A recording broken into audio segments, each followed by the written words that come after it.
Élus, écoutez bien ceci. Au moment précis où vous vouliez tout abandonner, Dieu vous a vu. Ni plus tard, ni avant. À cet instant précis. Cette nuit-là, dans ce silence pesant où vous ne trouviez plus aucune raison de continuer. À cette seconde où une voix intérieure murmurait « Je n'en peux plus ». Dieu était là. Et il ne vous regardait pas de loin. Il était présent entièrement, totalement, sans jamais vous quitter des yeux. Ce que vous avez vécu n'était pas un abandon.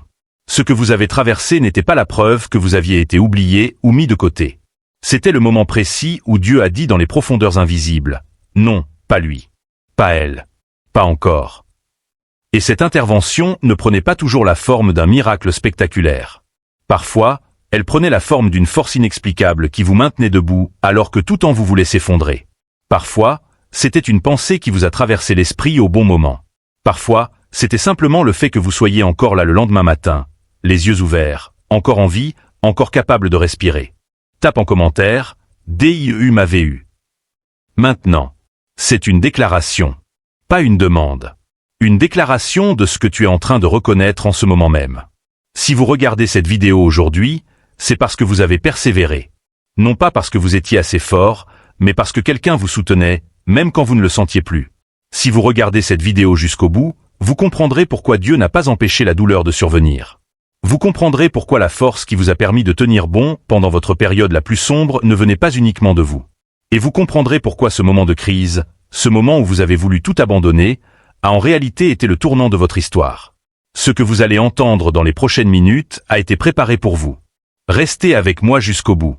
Tape en commentaire, je suis encore relax en grave. Parce que c'est une preuve. Une preuve que Dieu n'a pas lâché prise. Mais avant de poursuivre, je dois vous dire quelque chose qui complète tout ce que vous venez d'entendre. Si Dieu vous a vu cette nuit-là et vous a permis de tenir debout, vous êtes-vous déjà demandé pourquoi l'attaque était si intense? Pourquoi au moment même où vous alliez aller de l'avant, tout s'est-il effondré autour de vous? Pourquoi vos relations, vos projets, votre paix intérieure, votre vocation semblaient-ils être visés simultanément? Ce n'est pas une coïncidence. Ce n'est pas de la malchance. Ce n'est pas le fruit de votre imagination. Cela a un nom. Guerre spirituelle contre les élus. Parce que l'ennemi ne perd pas son temps avec ceux qui ne représentent aucune menace. Il ne dépense pas son énergie sur ceux qui n'ont pas de destinée. Il n'orchestre pas des attaques coordonnées contre ceux qui ne sont pas appelés à quelque chose de grand. Et si tu as été attaqué de toutes parts, si tes finances, ta santé, tes relations, ton esprit, ton cœur, tout a été visé en même temps, c'est parce que tu es une menace pour le royaume des ténèbres. C'est parce que ce que Dieu a placé en toi est trop précieux pour être perdu. C'est parce que ta destinée est trop grande pour être ignorée.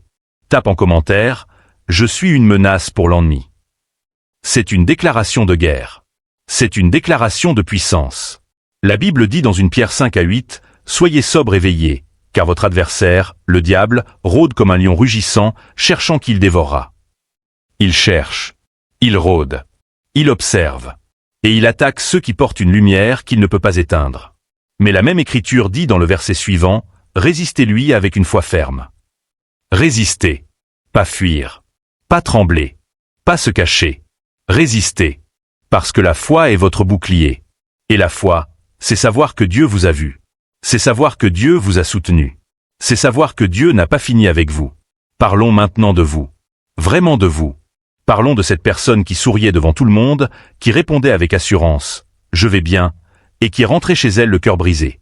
Parlons de celle qui s'est agenouillée pour prier et n'a reçu en retour que le silence, qui attendait une réponse du ciel et n'a trouvé qu'une nouvelle nuit à endurer seule. Parlons de toi qui as murmuré « Je n'en peux plus » dans l'obscurité de ta chambre, persuadé que personne ne t'entendait, te demandant peut-être dans cet instant de fragilité absolue si Dieu était vraiment là, si ce que tu portais avait encore un sens, si ce chemin valait encore la peine d'être parcouru. Cette fatigue que tu ressentais était bien réelle. Ce n'était pas un manque de foi ni une faiblesse de caractère. C'était le signe d'une âme qui avait tout donné jusqu'à la dernière goutte et qui se retrouvait face au vide, se demandant si quelqu'un avait perçu tous ces efforts invisibles, tous ces jours où tu as essayé, toutes ces nuits où tu t'es levé malgré tout, tout ce poids que tu as porté en silence, car personne autour de toi ne pouvait comprendre. Tape en commentaire, je n'étais pas seul. Parce que c'est la vérité. Même quand tu ne le sentais pas, tu n'étais pas seul. Et je tiens à ce que vous compreniez profondément ceci. Dieu n'a jamais demandé à ses élus de faire semblant que tout allait bien. Il n'a jamais exigé que vous dissimuliez votre souffrance derrière un masque de victoire spirituelle. La faiblesse ne vous éloigne pas de Dieu.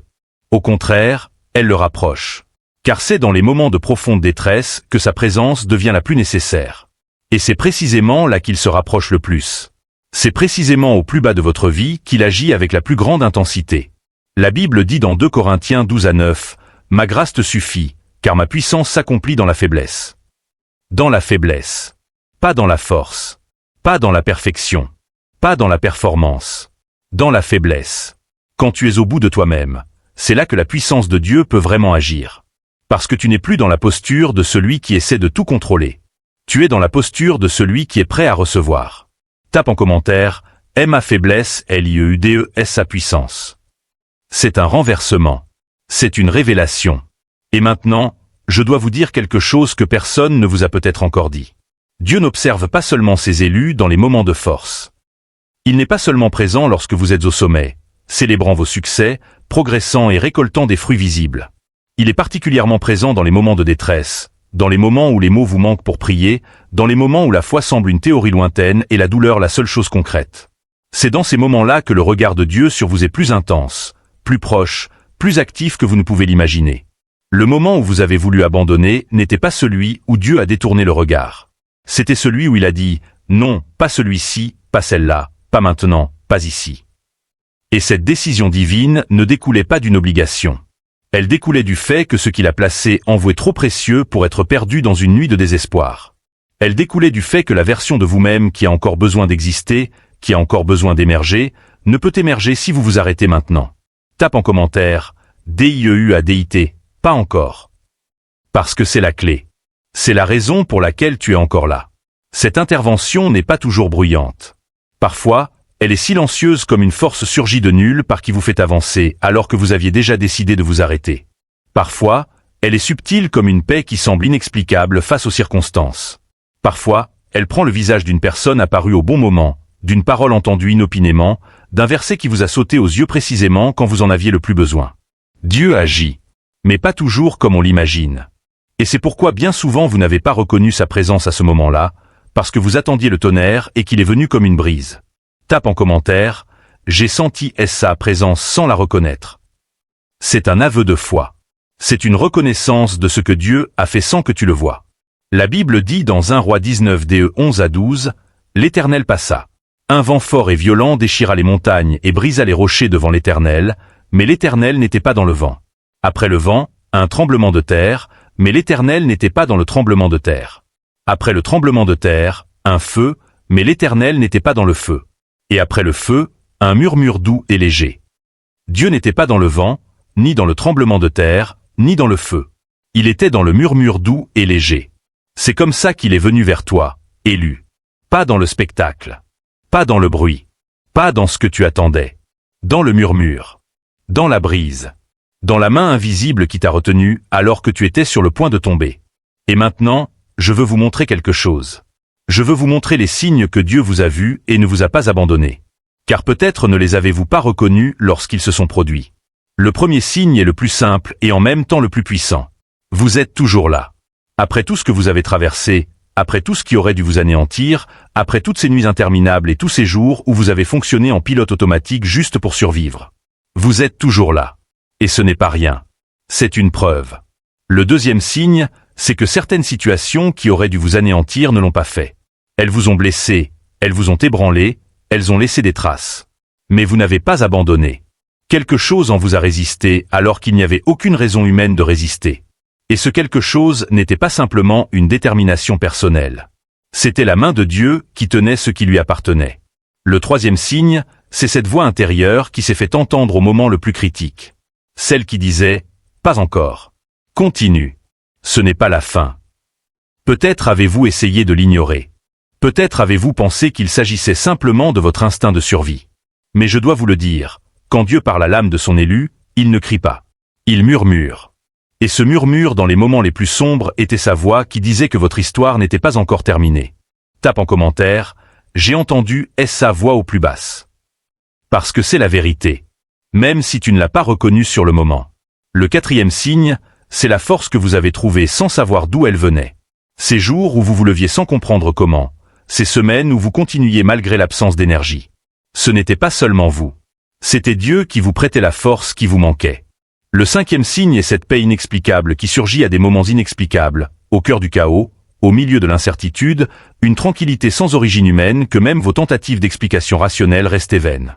Cette paix était présence. C'était Dieu qui vous disait en silence, « Je suis là. Tu n'es pas seul. » Et le sixième signe, et peut-être le plus important, est que vous êtes toujours en quête. Vous voulez toujours comprendre, vous êtes toujours en quête de sens.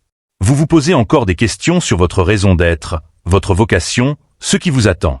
Et ce désir de poursuivre votre quête ne vient pas de vous. C'est Dieu qui vous fait avancer.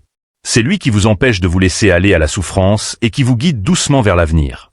Tape en commentaire, Emma recherche DE scène est un signe. Parce que c'est Dieu qui te pousse. C'est lui qui t'appelle. Il faut que j'aborde un point important avec toi. Car le plus dur quand on a envie d'abandonner, ce n'est pas la douleur elle-même. La douleur est bien réelle, mais elle est supportable quand quelqu'un la voit. Le plus dur, ce qui fait vraiment mal, c'est le sentiment que personne n'a vu tous tes efforts, que personne n'a remarqué tous tes sacrifices, que personne n'était là pour être témoin de ces moments où tu as tout donné et où, malgré tout, ce n'était pas suffisant aux yeux de ton entourage. Tu as essayé, tu as donné, tu as investi, tu as prié, tu as attendu, tu as cru alors qu'il n'y avait rien de visible en quoi croire. Et pourtant, un moment est venu où tu as regardé autour de toi et tu t'es demandé, est-ce que quelqu'un voit ça? Est-ce que quelqu'un enregistre ce que je vis? Est-ce que tout cela a une quelconque valeur pour quelqu'un d'autre que moi? Tape en commentaire, DIEU a tout vu. Parce qu'il a tout vu. Pas juste une partie. Pas juste les moments où tu brillais. Mais les nuits où tu pleurais. Les matins où tu te levais sans force. Les moments où tu voulais t'abandonner. Il a tout vu. Et la réponse est oui. Dieu a vu chacun de vos efforts, chaque larme que vous avez retenue devant les autres et laissée couler en secret lorsque les lumières se sont éteintes. Chaque prière silencieuse murmurée sans mots, faute de ressources. Chaque matin où vous vous êtes levé à contre-cœur, mais malgré tout. Chaque fois que vous avez choisi de continuer, même sans comprendre pourquoi. Dieu a tout enregistré et il n'est pas resté indifférent. Il n'a pas observé de loin comme un spectateur neutre de votre histoire. Il a été touché, il a agi et la preuve en est que vous êtes encore là. La Bible dit dans Psaume 56 à 8, « Tu comptes les pas de ma vie errante. Recueille mes larmes dans ta bouteille. Ne sont-elles pas écrites dans ton livre? Tes larmes sont recueillies. Pas une seule n'a été perdue. Pas une seule n'a été ignorée. Chaque nuit de pleurs a été enregistrée. Chaque cri silencieux a été entendu. Chaque moment de désespoir a été vu. Et Dieu n'a rien oublié. » Tape en commentaire, MS larmes sont recueillies. C'est une promesse. C'est une preuve d'amour. Et je veux que tu comprennes le poids de ce que tu aurais perdu si tu avais tout abandonné dès que tu y as pensé.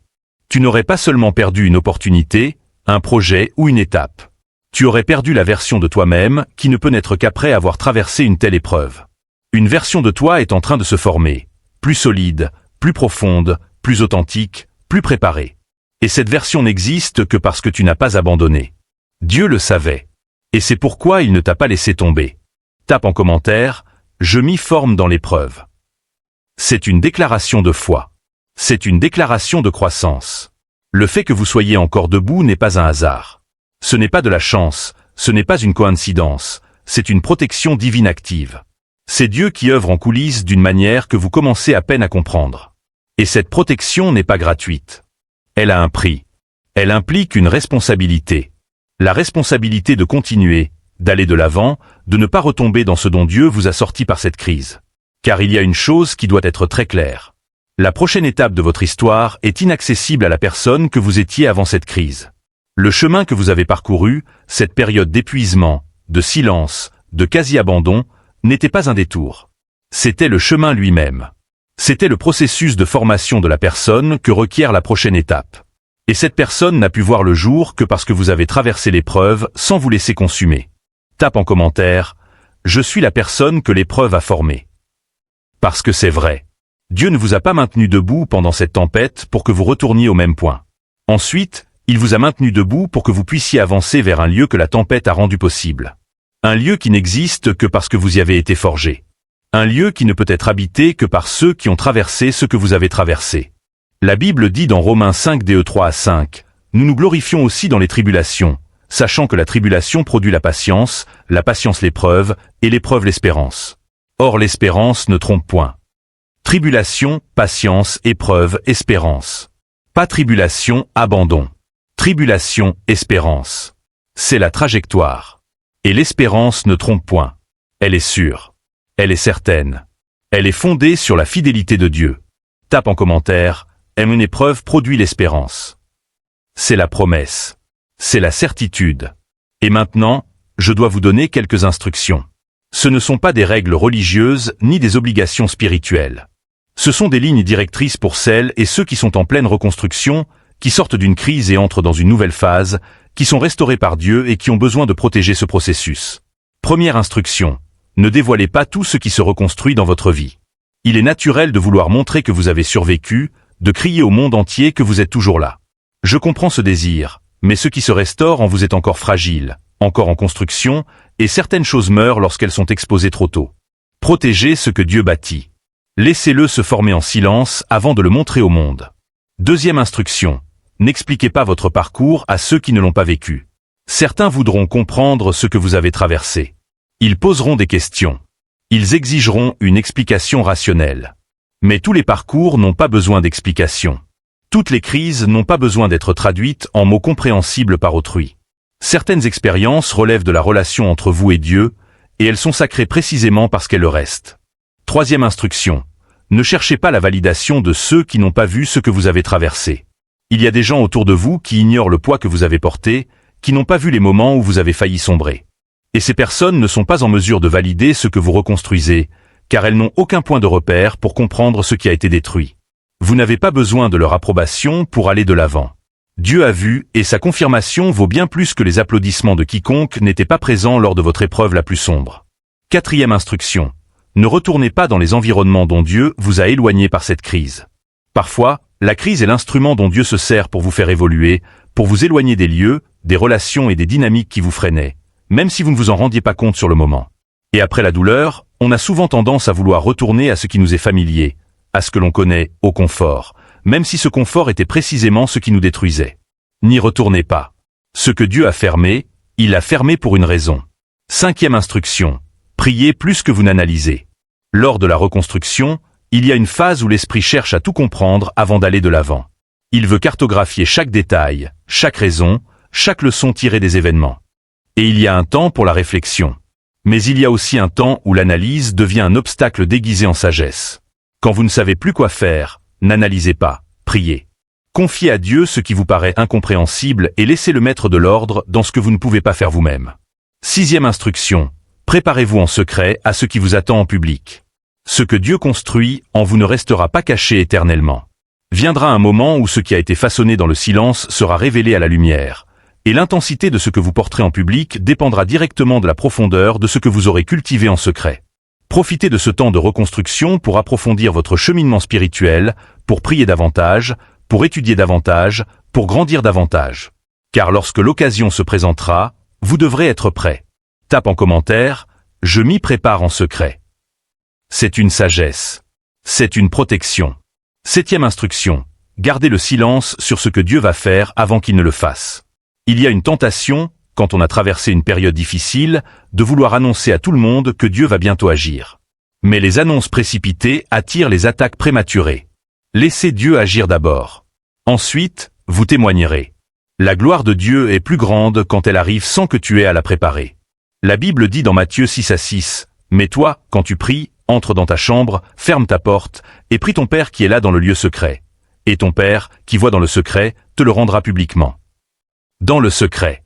C'est là que Dieu prépare. C'est là qu'il construit. C'est là qu'il restaure. Et c'est là qu'il te rendra publiquement ce qu'il a fait en secret. Tape en commentaire, ce que Dieu prépare en secret sera révélé. C'est une promesse. C'est une certitude. Et maintenant, je dois vous révéler quelque chose de prophétique, quelque chose que je souhaite que vous gardiez précieusement dans votre cœur et que vous relisiez lorsque le doute tentera de s'insinuer à nouveau. Ce que tu aurais perdu en abandonnant à cet instant précis te semblait plus grand que la douleur ressentie, plus grand que l'épuisement, plus grand que le silence, plus grand que le sentiment que rien n'avait de sens. Ce qui t'attendait au bout de cette nuit de crise était plus grand que tout ce que tu pouvais imaginer.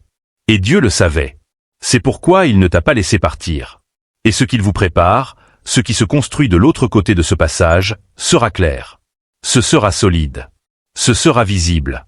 Ce sera indéniable. Il n'y aura plus de place pour le doute quand cela se produira. Nul besoin de convaincre qui que ce soit. Car ce que Dieu confirme, il le confirme d'une manière qui se passe de toute explication. Tape en commentaire, Emma Glory sera indéniable. C'est la parole prophétique sur ta vie. Et ceux qui vous ont vu épuisé sans percevoir la mission que vous portiez, ceux qui vous ont sous-estimé parce que vous étiez silencieux, parce que vous étiez en pleine transformation, parce que vous ne faisiez pas de bruit, la verront. Non pas pour prouver quoi que ce soit, mais parce que lorsque Dieu se révèle, il se révèle d'une manière impossible à ignorer. Car il n'a jamais cessé, même dans le silence, même dans la douleur, même dans ce moment de crise où tout semblait s'être arrêté, il n'a jamais cessé. Il construisait en vous, à travers vous, au-delà de ce que vous pouviez voir. Et il y a encore quelque chose à dire. Ceux qui vous ont vu faible cette saison n'ont pas vu l'histoire dans son ensemble. Ils n'ont vu qu'un chapitre, un moment, une période. Mais l'histoire que Dieu écrit ne peut se résumer à un seul chapitre. Et lorsque les chapitres suivants seront écrits, lorsque ce qui se forme en vous sera révélé au monde, il deviendra clair que ce qui semblait être la fin était une préparation, ce qui semblait être une défaite, les fondations, et ce qui semblait être le silence, l'œuvre de Dieu à des profondeurs inaccessibles à l'œil humain. La Bible dit dans Ésaïe 43 à 19, « Voici, je vais faire une chose nouvelle. Elle paraîtra déjà, ne la reconnaîtrez-vous pas? » Une chose nouvelle. Pas une répétition de l'ancien. Pas un recyclage du passé. Une chose nouvelle. Et elle est en train de se former en toi, élu. Elle est en train de naître dans le secret. Et bientôt, elle paraîtra. Tape en commentaire, la chose nouvelle est en train de naître. C'est une parole de vie. C'est une parole d'espérance. Et maintenant, je veux m'adresser directement à l'épuisement qui persiste en vous. Car peut-être qu'en écoutant tout cela, une partie de vous se demande encore, mais qu'en est-il du temps perdu? Qu'en est-il des années qui semblent gâchées? Qu'en est-il de tout ce que j'aurais dû construire, mais que je n'ai pas pu réaliser parce que j'étais plongé au cœur de cette crise? Je dois vous dire une chose avec toute la clarté que ce message permet. Vous n'avez pas perdu de temps. Vous avez été façonné. Et il y a une différence fondamentale entre les deux. Le temps passé en silence, dans l'épuisement, dans l'attente. Ce temps n'a pas été soustrait à votre histoire. Il s'y est ajouté. C'est la période durant laquelle Dieu a œuvré sur vos fondements, sur les aspects de vous-même que personne ne voit, mais qui soutiennent tout ce qui sera visible. Et les fondements ne se créent pas par magie, ils se construisent. Et plus ils sont profonds, plus la construction qui s'y appuie est solide. Tape en commentaire, je n'ai pas perdu des temps. J'ai accent aigu façonné. C'est un changement de perspective. C'est une révélation. Nul besoin de vous précipiter pour rattraper le temps perdu.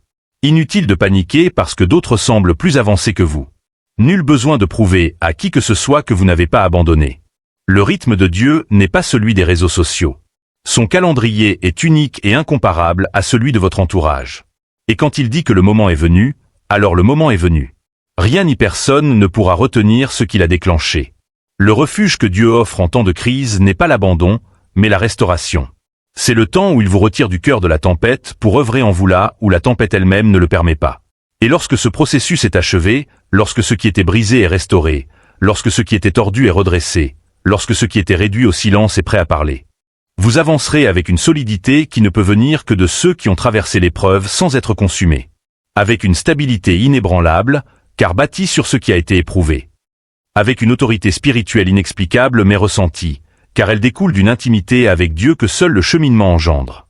La Bible dit dans Psaume 30 à 5, « Le soir arrivent les pleurs, et le matin l'allégresse. Le soir est passé, élu. La nuit est finie.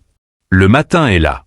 L'allégresse arrive. » Pas une allégresse fragile, pas une joie qui dépend des circonstances, mais une joie solide, fondée sur la certitude que Dieu a agi, qu'il a vu, qu'il a soutenu, qu'il n'a pas abandonné. Tape en commentaire, MON matin arrive. C'est une déclaration d'espérance. C'est une déclaration de foi. Et pour conclure, j'ai quelque chose à vous dire, quelque chose qui restera gravé dans votre mémoire bien après la fin de cette vidéo. Dieu ne t'a pas vu à ce moment-là par obligation. Il ne t'a pas soutenu cette nuit-là par nécessité. Il t'a vu parce que tu comptes. Parce que ce qu'il a placé en toi est trop précieux pour être perdu dans une nuit de désespoir. Parce que la mission que tu portes, même si tu ne l'aperçois pas encore pleinement, est réelle. Elle est nécessaire. Elle est irremplaçable. Et Dieu n'investit pas dans quelque chose qu'il compte abandonner en cours de route. Tape en commentaire, je suis irremplaçable pour DIEU. Parce que c'est vrai. Tu n'es pas arrivé ici par hasard. Chaque étape de ce voyage a été observée. Chaque instant de faiblesse a été vu. Chaque prière silencieuse a été entendue. Chaque nuit où tu as tenu bon alors que tu aurais dû tomber, tu as été soutenu par une force qui te dépasse. Et la preuve de cela ne réside ni dans une vision, ni dans un miracle visible, ni dans une voix céleste. La preuve réside dans quelque chose de simple, de concret et d'irréfutable. Tu es toujours là. Tu es toujours là, et cela suffit à prouver que Dieu a toujours été avec toi. Tape en commentaire, je suis encore relax en grave. C'est ta preuve. C'est ton témoignage. C'est ta victoire.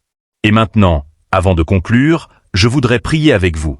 Père Céleste, je te remercie pour chaque âme élue qui écoute ce message. Je te remercie car tu connais le parcours de chacune d'elles. Tu connais les nuits qu'elles n'ont confiées à personne. Tu connais les larmes étouffées. Tu connais les moments où elles ont voulu abandonner et ont choisi de continuer ou ont été soutenues par toi lorsqu'elles n'avaient plus la force de choisir. Seigneur, renouvelle la force de chacun de ceux que tu as choisis et qui écoutent cette prière. Répare ce qui a été brisé. Reconstruis ce qui a été ébranlé par le chemin, apaise les blessures intérieures, celles qui paraissaient parfaites mais qui souffraient en silence. Touche maintenant chaque plaie encore ouverte. Donne-leur le discernement nécessaire pour les prochaines étapes. La clarté pour reconnaître ce que tu ouvres et le courage de lâcher prise sur ce que tu as déjà fermé. Donne-leur la patience d'avancer à leur propre rythme, la grâce de ne pas se comparer aux autres, de ne pas se précipiter, de croire que ton temps est parfait, même lorsqu'il semble long. Protège ce qui se reconstruit en chacun d'eux. Qu'aucune parole, aucune personne, aucune attaque spirituelle ne puisse atteindre ce que tu façonnes en secret. Que le processus de restauration soit complet, profond et durable. Et Seigneur, confirme-leur en temps voulu que leur résistance en valait la peine. Que chaque jour qu'ils ont choisi de persévérer était un jour investi dans le dessein que tu as établi avant même leur naissance. Qu'en y repensant, ils verront ta main dans chaque détail, même dans les plus douloureux, même dans ceux qui leur semblaient insensés, même cette nuit où ils ont voulu abandonner et où tu as dit « Non, pas encore ». Au nom de Jésus, Amen. Tape en commentaire « Prière reçue, je suis encore debout ». Scelle cette prière. Fais la tienne. Élu, si ce message a touché quelque chose en toi, si tu as senti que Dieu te parlait à travers ces mots, alors ne repars pas sans laisser ta trace. Un commentaire, un mot, une phrase, un « Amen ». Juste assez pour que le ciel sache que tu as reçu cette parole. Et partage cette vidéo avec une personne qui a besoin d'entendre que Dieu l'a vue, qu'il l'a soutenue, qu'il n'a pas fini avec elle. Car il y a quelqu'un, quelque part, qui est en train de traverser la même nuit que tu as traversée. Quelqu'un qui est sur le point d'abandonner. Quelqu'un qui a besoin de savoir que Dieu l'a vu, qu'il ne l'a pas oublié, qu'il ne l'a pas abandonné. Et ton partage peut être exactement ce dont il a besoin pour tenir une nuit de plus. Tape en commentaire « J'ai reçu la parole, je la partage ». Dieu t'a vu. Dieu t'a soutenu. Dieu n'a pas fini avec toi. Va. Repose-toi. Et souviens-toi, ce qui a semblé être la fin n'était que le début. Dernier commentaire, je suis prêt pour la suite. Amen.